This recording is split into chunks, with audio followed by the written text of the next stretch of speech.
சிறகடிக்க ஆசை சரியில்ல. டுடே எபிசோட்ல நம்ம முத்து இருந்துட்டு வீட்டுக்கு வராங்க. உங்க எல்லார்கிட்டயும் ஒரு முக்கியமான ஒரு விஷயம் சொல்ல போறேன் அப்படின்னு சொல்லிட்டு எல்லா டோரையும் வந்து லாக் பண்ணிட்டு இருக்காங்க.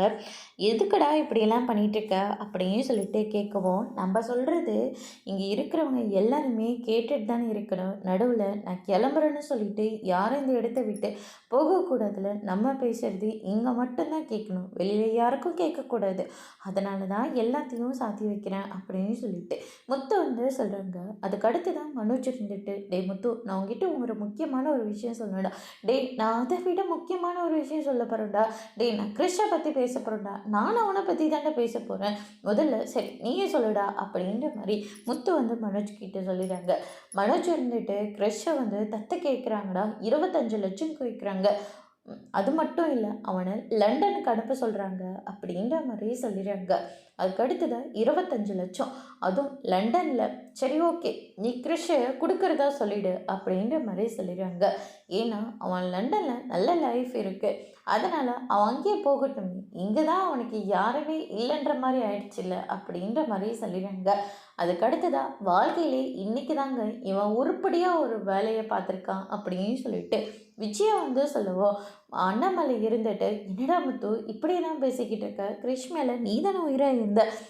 ஆமாப்பா, நான் தான் இஷ்டமாக இருந்தேன். ஆனால் இப்போ தான்ப்பா கிறிஷை பற்றின சில விஷயங்கள்லாம் எனக்கு கிடச்சிது. கிறிஷோட பெரியப்பாவும் பெரியம்மாவும் இன்றைக்கி என் காரில் ட்ராவல் பண்ணாங்க. அவங்க தான் சொன்னாங்க, கிறிஷோட அம்மா சரியில்லையா, அதுக்கு பேசாமல் கிறிஷ் வந்து என் கூடவே அவன் லண்டன்லேயே போய் இருக்கட்டுமே அப்படின்ற மாதிரியே சொல்லிடுறாங்க. என்னடா சொல்கிற, அதுவும் யார்கிட்டையுமே நீ இப்படியெல்லாம் பேசவே மாட்டேன், எந்த ஒரு பொண்ணையும் பற்றி தப்பாக ஒரு வார்த்தை கூட சொல்ல மாட்டேன். ஆனால் இன்னைக்கு முகம் தெரியாத பொண்ணை பற்றி இப்படியெல்லாம் சொல்லிக்கிட்டு இருக்க, என்னடா ஆச்சு? ஆமாப்பா, நான் உண்மையாக தான் சொல்லிக்கிட்டு இருக்கேன். கிறிஷ்க்கு வந்து நம்ம யாரெல்லாம் நினச்சிக்கிட்டு இருக்கோம். கிறிஷோட பாட்டி அவங்க தான், நான் இல்லைன்னு சொல்லலை. ஆனால் அவங்க அப்பா இறந்துட்டு தான் சொன்னாங்க, அது வேணுமென்னா உண்மைதான். ஆனால் கிறிஷோட அம்மா இறந்துட்டு தான் சொன்னாங்கல்ல, அது வந்து உண்மையே இல்லை. கிறிஷோட அம்மா உயிரோடு தான் இருக்காங்க அப்படின்ற மாதிரி சொல்லிடுறாங்க. இதை கேட்டோன்னே மொத்த குடும்பமும் ஷாக் ஆகுறாங்க. அது எப்படி கிறிஷோட அம்மா உயிரோடு இருக்க முடியும், அவங்க இறந்துட்டு தான் சொல்லி தானே கிறிஷோட பாட்டி கிறிஷை இங்கே விட்டுட்டு போனாங்க. இப்போ நீ என்னடனா இப்படியெல்லாம் சொல்லிக்கிட்டு இருக்க அப்படின்னு சொல்லிட்டு கேட்கவும், நான் சொல்கிறது எல்லாமே உண்மைதான். கிறிஷோட அப்பா இறந்துட்டாரு. ஆனால் அவங்க அம்மா இங்கே இதே ஊரில் தான் இருக்காங்க. ஆனால் நம்ம நினைக்கிற மாதிரி அவங்க ரொம்ப நல்லவங்கலாம் கிடையாது, ரொம்ப மோசமானவங்க அப்படின்ற மாதிரி சொல்லிடுறாங்க. அதுக்கு தான் வாழ்க்கை மட்டும்தான் பெருசாக போயிடுச்சு, மற்றவங்க லைஃப்பை பற்றி கொஞ்சம் கூட யோசிக்கல. அது ரொம்பவே தப்பான பொண்ணாக இருக்குது அப்படின்ற மாதிரி சொல்லிடுறாங்க. இதை கேட்டோன்னு மொத்த பேரும் வந்து ஷாக் ஆகுறாங்க. ரோகிணி இருந்துட்டு முன்ன பின்ன தெரியாத பொண்ணை பற்றி எதுக்காக இப்படியெல்லாம் பேசிக்கிட்டு இருக்கீங்க அப்படின்னு சொல்லிட்டு நம்ம மீனா ஒரு பக்கம் கேட்டுக்கிட்டு இருக்காங்க. நான் முன்ன பின்ன தெரியாதெல்லாம் பேசல, தெரிஞ்சுதான் பேசிக்கிட்டு இருக்கேன், எல்லா உண்மையும் எனக்கு தெரியும் அப்படின்ற மாதிரி சொல்லிடுறாங்க. ரோகிணி இருந்துட்டு, என்ன மீனா, முத்து இப்படியெல்லாம் பேசிக்கிட்டு இருக்காங்க, முன்ன பின்ன தெரியாத பொண்ணை பற்றி இவர் எப்படி இப்படியெல்லாம் பேசலாம், அது தப்பு இல்லையா அப்படின்னு சொல்லிட்டு ரோகிணி ஒரு பக்கம் சொல்லிக்கிட்டு இருக்காங்க. பார்லராமா, உன்னோட ஆதங்கம் என்னன்னு எனக்கு புரியுது, ஆனால் நான் சொல்கிறது எல்லாமே உண்மைதான். கிறிஷோட அம்மா இன்றைக்கி என் கூட காரில் ட்ராவல் பண்ணாங்க. அவங்க பர்ஸில் கிறிஷோட ஃபோட்டோ இருந்தது. என்ன ஏதுன்னு விசாரிக்கிற போது தான் கிறிஷ் அவங்களோட பையன் நான் தெரிஞ்சுக்கிட்டேன். அதனால தான் நான் இப்போ எல்லார்கிட்டையும் இந்த உண்மையை சொல்லலான்னு வந்தேன். அவன் இங்கே இருந்து அவங்க அம்மாவை பார்த்து கஷ்டப்படுறதை விட அவன் பேசாமல் லண்டனில் இருக்கிறது தான் அவனுக்கு சேஃபாக இருக்கும் அப்படின்ற மாதிரி சொல்லிடுறாங்க. மீனா, என்ன மீனா, இவரை விட ரொம்ப ஓவராக பேசிக்கிட்டு இருக்காரு அப்படின்னு சொல்லிட்டு ரோகிணி வந்து கேட்கவும், அதுக்கு அடுத்ததாக எதுவாக இருந்தாலையும் எங்கிட்ட கேளு, அது என்ன மீனா கிட்ட கேட்டுட்ருக்க, என்ன விஷயம்னு சொல்லு, நீ நினைக்கிற மாதிரி கிறிஷோட அம்மா தப்பானவங்க இல்லை அப்படின்ற மாதிரியே சொல்லிடுறாங்க. அது எப்படி உனக்கு தெரியும் அப்படின்னு சொல்லிட்டு கேட்கவும், எனக்கு எல்லாமே தெரியும்னா விட வேண்டியது தானே, கிறிஷோட அம்மா நீ நினைக்கிற மாதிரிலாம் இல்லை அப்படின்ற மாதிரி சொல்லிடுறாங்க.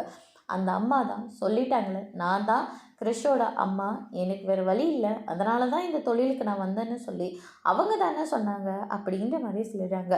நீங்கள் யாரையோ தப்பாக பார்த்துட்டு வந்து இங்கே எல்லார்கிட்டையும் சொல்லிக்கிட்டு இருக்கீங்க, நீங்கள் சொல்கிறதுல எதுவுமே உண்மை இல்லை அப்படின்ற மாதிரி சொல்லிடுறாங்க. அது எப்படி உங்களுக்கு தெரியும் அப்படின்னு சொல்லிட்டு ஒருத்தர் மாற்றி ஒருத்தர் சண்டை போட்டுட்டு இருக்காங்க. அதுக்கு அடுத்ததாக ரோகிணி இருந்துட்டு, ஏன்னா கிறிஷ் என்னோட பையன், நான் எப்படி தப்பானவளாக இருக்க முடியும் அப்படின்ற மாதிரி ரோகிணி வந்து சொல்லிடுறாங்க. இதை கேட்டோன்னே மொத்த பேரும் வந்து ஷாக் ஆகுறாங்க. அதுக்கு அடுத்ததாக வந்து பார்த்திங்கன்னா, நான் தான் கிறிஷோட அம்மா போதுமா அப்படின்ற மாதிரி சொல்லிடுறாங்க. இதை கேட்டோன்னே மனோஜி, விஜயா, அதுக்கு அடுத்ததாக அண்ணாமலை, ரவி, ஸ்ருதின்னு சொல்லிட்டு எல்லாருமே அதிர்ச்சியில் இருக்காங்க. மீனாக இருந்துட்டு இவருக்கு எப்படி இந்த விஷயம் தெரிஞ்சிருக்கோம் அப்படின்னு சொல்லிட்டு ஒரு பக்கம் ரொம்பவே குழம்பி போயிருக்காங்க. அதுக்கு அடுத்ததாக வந்து பார்த்திங்கன்னா, ஒரு பொண்ணை பற்றி நான் இப்படிலாம் பேசியிருக்க கூடாதுப்பா, அதுக்காக நான் எல்லாருக்கிட்டையும் மன்னிப்பு கேட்டுக்கிறேன் அப்படின்னு சொல்லிட்டு காலில் விழுந்து மன்னிப்பு கேட்குறாங்க முத்து இருந்துட்டு. அதுக்கு அடுத்ததாக நம்ம பார்லர் அம்மா கிட்ட போயிட்டு, நான் பேசினது ரொம்ப பெரிய தப்பு, அதுக்காக நான் உங்ககிட்ட பெரிய மன்னிப்பு கேட்டுக்கிறேன் அப்படின்னு சொல்லிட்டு கையை எடுத்து கும்பிட்றாங்க. எங்க நான் ஏதாவது சொல்ல போய் நீ உண்மையை சொல்லாமல் மறுபடியும் வேற ஒரு கதை சொல்லிடுவேன்னு பயந்துக்கிட்டு தான் நான் உன் வாயாலே எல்லா உண்மையும் வர வைக்கணுன்றதுக்காக தான் இப்படி ஒரு நாடகத்தை நடத்திட்டேன். அதுக்காக நான் உங்ககிட்ட மன்னிப்பு கேட்கிறேன் அப்படின்ற மாதிரி சொல்லிடுறாங்க. அதுக்கு அடுத்ததான் வந்து பார்த்திங்கன்னா, அண்ணாமலைலாம் இருந்துட்டு நீ சொல்கிறதெல்லாம் உண்மையா அப்படின்னு சொல்லிட்டு கேட்கவும், ஆமாப்பா நான் சொல்கிறது எல்லாமே உண்மைதான். கிறிஷோட அம்மா வேறு யாரும் இல்லை, இதோ நிற்கிறாங்களே கல்யாணி, இவங்க தான். இவங்களுடைய உண்மையான பேர் கல்யாணி, ரோகிணி இல்லை. அது மட்டும் இல்லை, நம்ம பாட்டியோட ஊர் பக்கத்தில் தான் இவங்களுடைய வீடே இருக்க. அது சின்ன கிராமத்தில் தான், ரொம்ப வசதி கம்மியாக இருக்கிற வீட்டில் தான் இந்த பார்லர் அம்மா பிறந்திருக்கு. அதுக்கு அடுத்ததாக கிருஷியா பற்றின விஷயத்தை வந்து சொல்லிடுறாங்க. இதை கேட்டோன்னே மொத்த பேரும் பயங்கரமாக ஷாக்கில் இருக்காங்க. என்னடா இது, மனோஜும் எதுவுமே பேசாமல் இருக்கானே, விஜயா ஒரு பக்கம் இப்படி இருக்காங்களே, அதுக்கப்புறம் நம்மளுக்கு யாருமே சப்போர்ட் பண்ண மாட்டாங்களான்னு சொல்லிட்டு ரோகிணி ரொம்பவே பயந்து போயிருக்காங்க. அதோட இன்னைக்கான எபிசோட் முடிச்சிருக்காங்க. இனி சிறகடை காசையில் ரோகிணிக்கு அடுத்தடுத்து என்னெல்லாம் நடக்க போகுதுன்றதை வெயிட் பண்ணி பார்க்கலாம். தேங்க்யூ.